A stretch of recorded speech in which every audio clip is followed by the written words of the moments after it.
నమస్తే, welcome to Leo news. వివేక హత్య జరిగిన 5 ఏళ్ల తర్వాత కడప రాజకీయాలు ఉత్కంఠను రేపుతున్నాయి. ఇప్పటికే కడప నుంచి వైఎస్ఆర్సీపీ ఎంపీగా అవినాష్ రెడ్డి పోటీ చేయనున్న నేపథ్యంలో మరి ఇటు కాంగ్రెస్ పార్టీ నుంచి కాంగ్రెస్ పార్టీ ఏపీ పిసిసి అధ్యక్షురాలు వైఎస్ షర్మిల ఆయనకు పోటీగా రాబోతున్నారు. ఇక ఎప్పుడైతే వైఎస్ షర్మిల తన అన్నకు వ్యతిరేకంగా ప్రచారాన్ని స్టార్ట్ చేసిందో అప్పటి నుంచే వైసీపీ సోషల్ మీడియా ఆవిడపై దుష్ప్రచారం చేయడం మొదలుపెట్టింది. ఇక ఇప్పుడు తాజాగా చూసుకుంటే ఆవిడపై మరొక రూమర్ని తెరపైకి తీసుకొచ్చింది. ఇక చంద్రబాబు ఫైనాన్స్ చేయటం వల్లే ఆవిడ కడపలో ఎంపీగా పోటీకి దిగుతున్నారు అని కూడా ఒక వార్త అయితే హల్చల్ చేస్తూ ఉంది. ఇక్కడ సునీతారెడ్డికి కావచ్చు, కడప ఎంపీగా పోటీ చేస్తున్న షర్మిలకు కావచ్చు చంద్రబాబు ఫైనాన్స్ చేశారు అని వార్తలు అయితే వస్తున్నాయి. ఇక్కడ వైఎస్ఆర్ జిల్లా ఏదైతే ఉందో అక్కడ 10 మంది టీడీపీ అభ్యర్థులకు డబ్బులు ఇవ్వకుండా ఆ డబ్బులు తీసుకొచ్చి షర్మిల గారికి ఇచ్చారు అంటూ ఒక ప్రచారం అయితే జరుగుతోంది. మరి చంద్రబాబు గారు ఫైనాన్స్ చేస్తే అలాగే ప్రలోభ పెడితే వైఎస్ షర్మిలకు లొంగాల్సిన అవసరం ఉందా? అసలు నిజంగానే ఇదంతా దుష్ప్రచారమేనా? ఈ వివరాలన్నీ తెలుసుకునే ప్రయత్నం చేద్దాం. మనతో ఉన్నారు senior political analyst Madhusudan Reddy గారు. నమస్కారం అండి. నమస్కారం. సో ఎప్పుడైతే వైఎస్ షర్మిల గారు తన అన్నకు వ్యతిరేకంగా మారారో అప్పటి నుంచి కూడా వైసీపీ సోషల్ మీడియా చాలా ప్రచారాలే ఆవిడ గురించి చేస్తున్నారు. ఒకానొక సందర్భంలో అయితే ఆవిడ పుట్టుక గురించి కూడా తప్పుగా మాట్లాడిన పరిస్థితి మనం చూసాం. ఇక ఇప్పుడు చూసుకుంటే తాజాగా చంద్రబాబు ఫైనాన్స్ చేశారు వైఎస్ షర్మిల గారికి అలాగే సునీతారెడ్డి గారికి, అందువల్లనే ఆవిడ అక్కడ ఎంపీగా పోటీ చేస్తున్నారు అని వార్త అయితే ఒకటే హల్చల్ చేస్తూ ఉంది. సో అసలు అంటే వైఎస్ షర్మిలకు అంత గతి పట్టిందంటారా? అంత గతి నిజంగానే మరి పట్టింది అంటే దీనికి జగన్ కారణం అంటారా? అసలు చంద్రబాబుకి ఫైనాన్స్ చేయాల్సిన అవసరం ఉందంటారా? ఏం చెప్తారు? ఇప్పుడు ఎందుకంటే అమ్మా, మనం ఒకటి అర్థం చేసుకోవాలా. ఇప్పుడు ఎలక్షన్ జరుగుతుంది కాబట్టి ఇప్పుడు అక్కడ కడపలో ప్రత్యర్థి షర్మిల గారు. సరే, మనం అనుకున్నాం చంద్రబాబు నాయుడు 60 కోట్ల రూపాయలు షర్మిలాకి ఇచ్చిండు పడటం. 60 కోట్లు ఇచ్చే శక్తి జగన్మోహన్ రెడ్డి దగ్గర లేదా? సింపుల్గా అనుకుందాం. ఎన్ని లక్షల కోట్లకు అధిపతి జగన్మోహన్ రెడ్డి? 60 కోట్లు ఇచ్చేటటువంటి శక్తి కూడా లేదు జగన్మోహన్ రెడ్డి కాడ, సొంత చెల్లెలకా. ఇదన్నీ బేస్లెస్ ఆర్గ్యుమెంటు. ఇప్పుడు మనం అనేది హల్చల్ కాదు, వాళ్ళ సాక్షి పత్రికల్లోనే ఈ రోజులో జైత్రయాత్రలో రాసుకున్న రోత. అది జైత్రయాత్ర కాదు, శవయాత్ర అనుకో. అది జైత్రయాత్ర కాదు, శవయాత్ర. దాంట్లో 60 కోట్ల రూపాయలు చంద్రబాబు నాయుడు షర్మిలాకి ఇచ్చాడని చెప్తున్నాడు. సరే, నీ దగ్గర ఆధారం ఉంటే బయట పెట్టు ఆధారం బయట. ఈసీ కంప్లైంట్ చేయి, ప్రభుత్వం నీదే కదా, ఎంక్వైరీ చేసి కేసు రిజిస్టర్ చేయి. లేనిపోని లఫంగి లుచ్చా మాటలు ఎందుకు మాట్లాడటం? ఇది కరెక్ట్ కాదు తల్లి. నేను అనేది ఏంటంటే, ఈరోజు ఎలక్టోరల్ బాండ్ల రూపంలో భారతీయ జనతా పార్టీకి, తర్వాత తృణమూల్ కాంగ్రెస్ పార్టీకి, తర్వాత 3వ ప్లేస్లో అత్యధికంగా డబ్బులు వచ్చింది ఎవరికి? కాంగ్రెస్ పార్టీకి. ఎలక్టోరల్ బాండ్ల రూపంలో వచ్చింది. ఎలక్టోరల్ బాండ్లలో వేల కోట్ల రూపాయలు పారిశ్రామికవేత్తలు ఇచ్చున్నారు. 2, తెలంగాణలో ప్రభుత్వం ఎవరిదమ్మా? రేవంత్ రెడ్డి సర్కారు ఎవరిది? ఒక రాష్ట్ర ముఖ్యమంత్రి ఎవరు? ఏడ కాంగ్రెస్ గవర్నమెంట్ ఉంది తెలంగాణలో. తర్వాత కర్ణాటకలో ప్రభుత్వం ఎవరిది ఉంది? కాంగ్రెస్ ప్రభుత్వమే ఉందగా. 2 రాష్ట్రాల్లో కాంగ్రెస్ ప్రభుత్వం ఉండగా అక్కడ ముఖ్యమంత్రులు మరి వాళ్ళకి డబ్బులు లేవు అంటే వాళ్ళు పీసీసీ వాళ్ళ పార్టీని వాళ్ళు పెంచుకోవడం కోసం వాళ్ళు డబ్బులు ఇవ్వరా? ఎందుకు లేనిపోయింది? చంద్రబాబు నాయుడు ప్రతిపక్షంలోగా ఉన్న ఇటువంటి నిందలేయటం అనేది ఆ వైఎస్ఆర్సీపీ అధికార ప్రతినిధి, ఆయన పేరు ఏదో ఉందమ్మా, ఆర్ రామిరెడ్డి అంట, మాజీ ఎమ్మెల్యేనంట. ఇది ఇటువంటి అసత్యమైనటువంటి రోతలు రాసుకోవటానికి కాదు. అసలు సాక్షి పత్రిక అనేది కాంగ్రెస్ పార్టీది. ఆ రోజు కాంగ్రెస్ పార్టీ అధికారంలో ఉన్నప్పుడు స్వర్గీయ రాజశేఖర్ రెడ్డి గారు మనకి మీడియా లేదు కాబట్టి సోనియా గాంధీని ఒప్పించి మెప్పించి సాక్షి టీవీ, సాక్షి పత్రికని పెట్టించింది కాంగ్రెస్ పార్టీ కోసము. అంతే తప్ప అది జగన్మోహన్ రెడ్డి కోసం కాదప్ప ఆ పత్రిక పెట్టింది. అసలు సాక్షి టీవీ, సాక్షి పత్రికే కాంగ్రెస్ కరపత్రిక ఒకప్పుడు.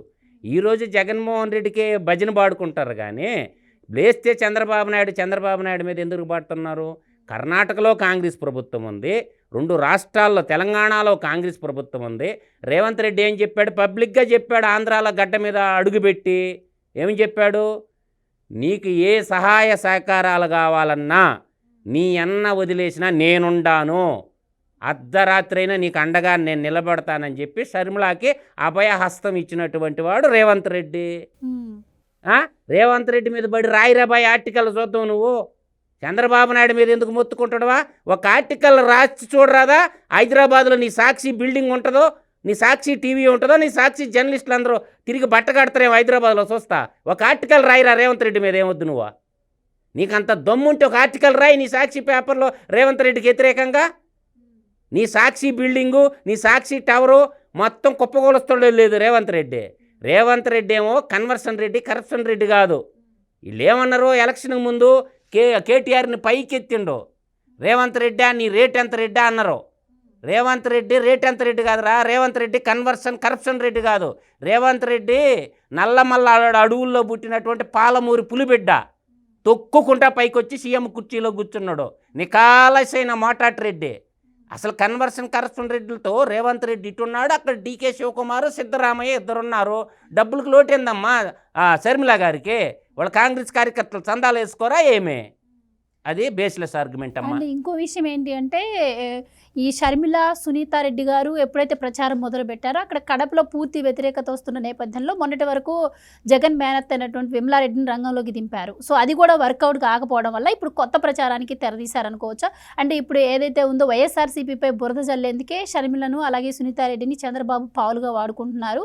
అండ్ వైఎస్ఆర్ జిల్లాలో 10 మందికి ఇవ్వాల్సిన టీడీపీ అభ్యర్థులు ఎవరైతే ఉన్నారో వాళ్ళకి ఇవ్వాల్సిన డబ్బులు తీసుకొచ్చి వీళ్ళకి ఇచ్చారు అని కూడా మాట్లాడుతున్నారు. సో ఇది ఎలా? ఏమమ్మా పాలు తాగే పిల్లోళ్ళ ఏందా షర్మిల గారు, సునీతారెడ్డి గారు? వాళ్ళకి ఒక ఆమె డాక్టరు, ఎంఎస్ జనరల్ మెడిసిను, ఇంకొక ఆమె కోడలు కూడా వచ్చింది ఇంటికి. పాలు తాగే పసిపిల్లోళ్ళు మరి షర్మిల గారు, సునీత గారు. వాళ్ళకి లేదు, ఆత్మగౌరవం లేదు. ఈరోజు ఏంటంటే అమ్మ, కాంగ్రెస్ పార్టీ వైపు Christian vote bank, minority vote bank మొత్తం కాంగ్రెస్ పార్టీ వైపు చూస్తుంది. ఆ ఓట్లు ఆడెత్తుకోబోద్ది. అంటే మూల స్తంభం లాంటి క్రిస్టియన్ ఓట్లు, మైనారిటీ అంటే ముస్లిం ఓట్లు మొత్తం షర్మిల వైపు ర్యాలీ అవుతుంది. ఏడ సభలు పెట్టినా, ఇవాళ రాయలసీమలో షర్మిల ఎక్కడ సదస్సులు పెట్టినా ఒక రకంగా కాంగ్రెస్ పార్టీకి జీవం పోస్తుంది. కాంగ్రెస్ పార్టీని మోసం చేసినోడు జగన్మోహన్ రెడ్డి. అదే కాంగ్రెస్ పార్టీకి తన తప్పును తను తెలుసుకొని ఇవాళ కాంగ్రెస్ పార్టీకి జీవం పోస్తుంది. నీ పార్టీకి నువ్వెంత ఎక్కువో వాళ్ళ పార్టీకి వాళ్ళు అంతే. అందుచేత ఏంటంటే ఇవాళ షర్మిల గారు సోనియా గాంధీని గెలిచారు. కలిసి అమ్మ నువ్వు ఇట్లా ముందు నేషనల్ పార్టీలకు రా, జరిగింది వాస్తవాలు తెలుసుకుంది, నిజాలు తెలుసుకుంది, జగన్ మాయలో నుంచి బయటకు వచ్చేసింది. బయటకు వచ్చేసి నువ్వు సక్రంగా ఉంటే లక్షల కోట్లకు అధిపతి అయినటువంటి జగన్మోహన్ రెడ్డి దగ్గర లేని డబ్బు అంటమ్మా. 29 రాష్ట్రాల ముఖ్యమంత్రులు జగన్మోహన్ రెడ్డిని మించిన కరోర్పతి లేదని ఆయన అఫిడవిట్టే చెప్తుంది. ఇప్పుడు సాక్షి పేపర్ ఉందా, సాక్షి టీవీ ఉందా, రఘురామ్ సిమెంట్ ఉందా, భారతీయ సిమెంట్ ఉందా, పులివెందల పాలిమర్స్ ఉందా, ఇట్లా దాదాపు చెప్పుకుంటా పోతే 38 రకాల కంపెనీలు ఉన్నాయి జగన్మోహన్ రెడ్డికి. జగన్మోహన్ రెడ్డి కాళ్ళు లేని డబ్బా ఏంది? కేవలం 60 కోట్ల రూపాయలు చెల్లులు అమ్ముడు పోద్దా? ఇది బేస్లెస్ ఆర్గ్యుమెంట్ అమ్మా. అక్కడ జరిగిన అన్యాయం వాళ్ళు తెలుసుకున్నారు. అరే ఇంటి దొంగలు ఎవరో లేదు, మన ఇంటి దొంగని ఈశ్వరుడైనా బట్టలేరు కాబట్టి మన ఇంట్లోనే దొంగ ఉండడరా, మన ఇంట్లోడే మనల్ని మోసం చేసిండని చెప్పి వాళ్ళు తెలుసుకొని తిరగబడారు. ఆది పరాశక్తులై తిరుగుతారు. చంపితే చస్తే చస్తాం వాడి చేతుల్లోనే, పదంపా యుద్ధం చేద్దాంపా అని చెప్పి కథన రంగంలోకి, రాజకీయ కథన రంగంలోకి అక్కా చెల్లెళ్ళు ఇద్దరు దిగారు. అందువల్ల ఏంది, ఆది పరాశక్తులు వాళ్ళు దీటుకొని వాళ్ళకి సమాధానం చెప్పలేక ఒక పత్రిక ఉంది కదా అని చెప్పి రాతలన్నీ రాసుకుంటూ పోయేది ఏంది, ఆ ఇంటి పొరువే వద్దమ్మా. ఇంటి గుట్టు ఇంటి లోపల ఉండాలా. ఇవాళ మీ ఇంటి గుట్టు అంతా మీరే బయట పెట్టుకుంటారు. తుఫు అని ఆంధ్ర రాష్ట్ర ప్రజలన్నీ మొఖాన వస్తారు. సిగ్గు లేకుండా ఇంటి గుట్టు ఎవడు బయట పెట్టుకోడు. ఇంట్లో గుట్టంతా, ఇంటి గుట్టు కడప లోపల ఉండాలి కష్టాలన్నీ. ఇవాళ ఇంటి గుట్టంతా బయట పెట్టుకుంటారు. అక్రమ సంబంధాలు, సక్రమ సంబంధాలు, దోచిన దోపిడీలు, దారి దోపిడీలు, ఈది దోపిడీలు అన్నీ బయట చెప్పుకుంటారు. సరే, మీరు ఇప్పుడు అక్రమ సంబంధం అన్నారు కాబట్టి, ఇప్పుడు గతంలో వివేక హత్యలో భాగమైనటువంటి ఒక అతను శివశంకర్ రెడ్డి, ఆయన కొడుకు చైతన్యరెడ్డి కూడా ఈరోజు ఒక మాట అనడం జరిగింది. వివేక హత్యకు వివాహేతర సంబంధమే కారణం, రాజకీయ కోణం అయితే లేదు. మరి ఈ కోణాన్ని ఎందుకు సిబిఐ బయటపెట్టలేదు, సిబిఐని కూడా ఎవరో మేనేజ్ చేస్తున్నారు అని ఆయన అంటున్నారు. ఈయనే గతంలో మరి దస్తగిరి ఉన్నటువంటి జైలుకి వెళ్ళి 20 కోట్లు ఆఫర్ చేశారని కూడా వార్తలు వచ్చాయి. సో ఆయన ఇప్పుడు ఇలాంటి మాటలు మాట్లాడడాన్ని సిబిఐని ఎవరు మేనేజ్ చేస్తారో అందరికి తెలుసమ్మా. మనకి 11 సిబిఐ కేసులు, 8 ఈడీ కేసులు పెట్టుకొని 38 రకాల కేసులు పెట్టుకొని ఆ 341 సార్లు సిబిఐ కోర్టుకు వాయిదాలు పోకుండా సిబిఐని మేనేజ్ చేస్తుంది ఎవరు? జగన్మోహన్ రెడ్డే కదా. అవినాష్ రెడ్డిని అరెస్ట్ కాకుండా సిబిఐని మేనేజ్ చేసి బెయిల్ ఇప్పించింది ఎవరు? జగన్మోహన్ రెడ్డే కదా. చేసే ఎన్ని పనులు వీళ్ళే చేస్తారమ్మా. జగన్మోహన్ రెడ్డి అంటుంటుంది కదా కలికాలం అని. కలికాలంలో నిజాలు చెప్పకూడదు, అబద్ధాలు చెప్పినోడు పైకి పోతుంటాడు. అందువల్ల ఏంటంటే సిబిఐని మొత్తం మేనేజ్ చేస్తుండేదేమో యువజన శ్రామిక రైతు పార్టీ. ఆ డాక్టర్ చైతన్యారెడ్డి అంటే వాళ్ళ నాన్నగారు జైల్లో ఉన్నాడు కదా, దేవిరెడ్డి శివశంకర్ రెడ్డి అని. ఆ దేవిరెడ్డి శివశంకర్ రెడ్డి కుమారుడే డాక్టర్ చైతన్యారెడ్డి. మీరు చెప్పినట్టు దర్యాప్తు చేస్తుందా ఏంది సిబిఐ? సిబిఐ తేట తెల్లం చేసేసిందమ్మా. హత్య ఎలా జరిగింది ఏంది మొత్తం టోటల్గా ఫైల్ రెడీ చేసేసారు. A1 A2 8 మంది దాకపోయింది, ఇంకిద్దరు మిగిలినరు. A9 A8 తేలాలా. అది తేలాలంటే ఏం జరగాల? వీళ్ళకి రాజకీయంగా అధికారం కోల్పోతేగా నా కేసు బయటపడదని వాళ్ళ అక్కల చెల్లెళ్ళ యొక్క అభిమతం. ఇతను ముఖ్యమంత్రిగా ఉండటం వల్ల, అక్కడ అవినాష్ రెడ్డి ఎంపీగా ఉండటం వల్ల వీళ్ళు మేనేజ్ చేస్తారు, రాజకీయంగా మేనేజ్ చేస్తారు. కాబట్టి వీళ్ళకి అధికారాన్ని దూరం చేస్తే ఈ కేసులో శిక్షలు పడతాయి ముద్దాయిలకి అని చెప్పి వాళ్ళ అక్కా చెల్లెళ్ళు ప్రగాఢంగా నమ్మి ఉన్నారు. ఆ విధంగా వాళ్ళు కడబడి తిరుగుతున్నారు. అందువల్ల ఏంటంటే ఈరోజు వీళ్ళు ఎన్ని చెప్పుకున్నా, డాక్టర్ దేవిరెడ్డి చైతన్యారెడ్డి గారు, అవినాష్ రెడ్డి గారు ఎన్ని చెప్పుకున్నా వీళ్ళు పక్కా దొరికిపోయారు. సిబిఐ ఛార్జ్ షీట్లో దొరికిపోయి ఉన్నారు. అందువల్ల వీళ్ళకి శిక్ష పడక తప్పదు. వీళ్ళు ఎన్ని రాసుకున్నా, సాక్షి పేపరు రాసుకోవటానికి సాక్షి పేపర్, చూసుకోవటానికి సాక్షి టీవీ ఉంది. వాళ్ళు ఎన్ని చెప్పుకున్నా ప్రజలు ఇవాళ వివేకవంతులు, అవేకులేం కాదు. సమస్తం తెలుసు. ఇవాళ మీడియా అంటే సోషల్ మీడియా, ప్రతి వాళ్ళ చేతిలో సెల్ ఫోన్ ఉంది. అందువల్ల సోషల్ మీడియా బర్రెలు కాడికి పోయి, వాడు గొర్రెలు కాడికి పోయి, వాడు పిట్టలు కొట్టి, వాడు అడవిలో ఉండి, వాడు అందరూ చూస్తారు. నిజాలు మొత్తం బయటకు వచ్చేసి ఇదే చైతన్యారెడ్డి వివేక హత్య కేసులో మీడియా ట్రయల్స్ ఆపండి, పబ్లిక్ ఫోరంలో పెట్టొద్దు అని ఈరోజు విజ్ఞప్తి చేయడం జరిగింది. అయితే నిన్నటి నుంచి చూసుకున్నట్టయితే వివేక వివాహేతర సంబంధంలో ఆయనకు ఒక కొడుకున్నాడు అని చెప్పి ఒక వీడియో అయితే సర్క్యులేట్ అవుతూ ఉంది. అంటే ఇది వైసీపీ వాళ్ళకి తెలియకుండానే సర్క్యులేట్ అవుతుంది.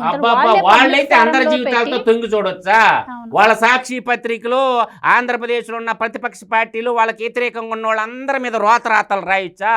జరిగినా జరగకపోయినా ఈరోజు పురంధరేశ్వరి పరువు నష్టం దావా ఎందుకు వేసింది? 100 కోట్ల పరువు నష్టం దావా అందరి మీద వీళ్ళ సాక్షి పత్రికలో, వీళ్ళ సాక్షి టీవీలో ఆ పనికి మాలినోడు కేఎస్ఆర్ని ఒకటి పెట్టుకొని, కొమ్మినేని శ్రీనివాసరావు గారిని, ఆ దేవులపల్లి అమర్ గారిని, ఆ ఈశ్వర్ గారిని ఒకటి, లుచ్చా గారిని ఒకటి పెట్టుకొని అందరినీ ఏదంటే అది రాయొచ్చా? మీ దాకొస్తే నొప్పి వచ్చిందా?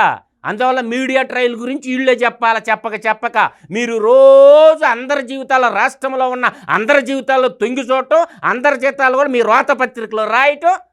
ప్రతి ఓడికి మీకేనమ్మా ఫ్రీడమ్ ఆఫ్ స్పీచ్ ఉండేదా? యువతలకు ఇండియన్ కాన్స్టిట్యూషన్లో ఫ్రీడమ్ ఆఫ్ స్పీచ్ వీళ్ళకి ఒక్కరికే ఉందా ఏంది? అందరికీ ఉంది. నువ్వు రాయటం ముందు ఆపేయి. నీ సాక్షి పేపర్లో, నీ సాక్షి టీవీలో నువ్వు ముందు నిజాలు రాయి. నువ్వేమో అందరి జీవితాలు తొంగి చూస్తూ నీ దగ్గరకు వస్తేనేమో నొప్పి వచ్చిందా? అందువల్ల ఈ డాక్టర్ చైతన్యారెడ్డి గారు ముందు నీ ఇంట్లో సరిదిద్దుకొని, నీ బంగారం ఎక్కడైనా ముందు నీ ఛానల్కి చెప్పరా బాయ్. ఆ శుద్ధపూస మాటలు పోయి ఆ కొమ్మినేని శ్రీనివాసరావుకి, ఆ దేవులపల్లి అమరగాడికి, ఆ అమర్ అనే గాడికి, ఆ కారు కోతలు గుసా ఈశ్వర్ గాడికి వాళ్ళకి చెప్పరా బాబు. కారు కోతలు గుయ్యబాకండ్రా, అందరి జీవితాల్లో తొంగి చూడబాకండ్రా. మనం ఒకటంటే తిరిగి 4 గంటలు ఒకేళ్ళు మన వైపు చూస్తే ఇటు 3 ఏళ్ళు చూపిస్తుండే, ఇటు 1 ఏళ్ళు చూపించావనుకమ్మా మన వైపు 3 ఏళ్ళు చూపిస్తాయి. ఎందుకమ్మా అంత జించేసుకుంటుండవు నీ దాకా వచ్చేసరికి? కాబట్టి సమదృష్టితో చూడాలంటే నువ్వు రోతరాతలు రాయటం మానేస్తే అవతలోళ్ళు కూడా రోతరాతలు మాట్లాడరు. నువ్వు ఒకటి మాట్లాడితే అవతలోళ్ళు 2 అంటారు. ఇవాళ తగ్గే ఊడేళ్ళాడు. కాబట్టి నిజాలు నిర్భయంగా చెప్పండి, దోషులను శిక్షించండి. 5 ఏళ్ళు ముఖ్యమంత్రిగా మీ సొంత మనిషే సీఎం సీట్లో ఉంటే వివేకానంద హంతకులను ఎందుకు పట్టుకోలేదు? ముఖ్యమంత్రికి బాధ్యత లేదా? అది సిబిఐ వాళ్ళకేనా? 5 ఏళ్ళు ముఖ్యమంత్రిగా ఉన్నాడు కదా జగన్మోహన్ రెడ్డి, పట్టించొచ్చుగా. నువ్వు చేసి నిరూపించవచ్చు కదా కోర్టులో కేసులేసి. సిబిఐ మీదకి ఎందుకు వదిలేశావు? గతంలో సిబిఐ ఎంక్వైరీ కావాలని హైకోర్టుకు పోయింది నువ్వు ముఖ్యమంత్రి అయిన తర్వాత సిబిఐ వద్దని చెప్పి వెనక్కపోయింది అదే. నువ్వు సిబిఐకి ఈ అన్నాన్ని చెల్లులు పోతే ఆ అవినాష్ రెడ్డి బీజేపీలో చేరతాడని సొంత సునీతారెడ్డి చెప్పింది కదా. సిబిఐకి పోతే ఏమొస్తుందమ్మా, అవినాష్ రెడ్డి పోయి బీజేపీలో చేరతాడని చెప్పి సునీతారెడ్డి తేట తెల్లం చేసింది కదా. అందువల్ల ఇక్కడ రాష్ట్రం సమస్యలు చూసుకోవాలమ్మా, కుటుంబ సమస్యలు కాదు. రాష్ట్రం అప్పులు కుప్పలో మిగిలిపోయింది కాబట్టి రాష్ట్రం గురించి మాట్లాడాలి, కానీ కుటుంబాల గురించి, చంద్రబాబు నాయుడు కుటుంబం గురించి, జగన్మోహన్ రెడ్డి కుటుంబ సమస్య కాదు ఇప్పుడు ఉండేది, రాష్ట్ర సమస్య. రాష్ట్రంలో చదువుకున్నటువంటి విద్యార్థులు, యువకులకి నిరుద్యోగులుగా మారిపోయారు. వాళ్ళకు ఉద్యోగాలు కావాలా, రాజధాని నిర్మించుకోవాలా, పోలవరాన్ని నిర్మించుకోవాలా, కడపలో స్టీల్ ప్లాంట్ నిర్మాణం జరగాల, ఇటువంటివన్నీ జరగాల. తర్వాత రైల్వే జోన్ తెచ్చుకోవాలా, రైల్వే ప్రాజెక్టులు కంప్లీట్ చేసుకోవాలా, వీటి గురించి మాట్లాడాలి. కానీ ఒక రాష్ట్రం అంటే ఒక కుటుంబం కాదు, చంద్రబాబు నాయుడు కుటుంబము, జగన్మోహన్ రెడ్డి కుటుంబం కాదు. రాష్ట్రం సర్వతో ముఖాభివృద్ధి చెందాలంటే అన్నపూర్ణ లాంటి ఆంధ్రప్రదేశ్ని అప్పుల ఆంధ్రప్రదేశ్గా మిగిల్చారు ఈ యువజన శ్రామిక రైతు పార్టీ వాళ్ళు. కాబట్టి ఈ రాష్ట్రాన్ని కాపాడాలంటే ఈ జగనాసుర పాలనకి అంతం పలకాలనేదే నా యొక్క భావనమ్మ.